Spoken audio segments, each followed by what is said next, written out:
Videos देखने के लिए सब्सक्राइब करें जनसत्ता.com, बेल आइकन दबाकर पाएं लेटेस्ट नोटिफिकेशंस।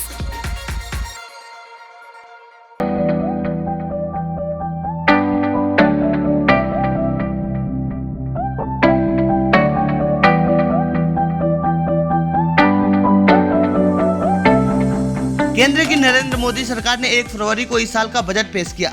इस बजट में लोगों को उम्मीद थी कि टैक्स में कुछ छूट मिल सकती है, लेकिन ऐसा नहीं हुआ। हालांकि कृषि, स्वास्थ्य और इंफ्रास्ट्रक्चर को लेकर सरकार ने कई महत्वपूर्ण ऐलान किए हैं। वित्त सचिव अजय भूषण पांडे का कहना है कि सरकार ने टैक्स के स्लैब में भले ही किसी तरह का कोई बदलाव नहीं किया हो, लेकिन टैक्स को लेकर करदाताओं को काफी सहूलियतें देने की कोशिश की गई है। टैक्स स्लैब में बदलाव नहीं किए जाने पर वित्त सचिव ने क्या कुछ कहा है, सुनिए।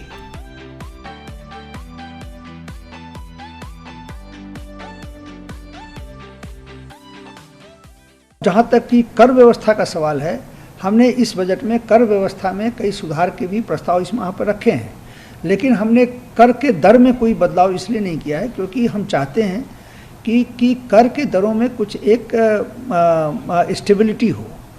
अभी 1.5 साल पहले हमने कॉरपोरेट टैक्स रेट काफ़ी कम किया। अब हम दुनिया के कई जो जितने भी देश हैं उनमें से कम से कम कॉरपोरेट टैक्स वाले देशों में अब हमारे देश की गिनती होती है।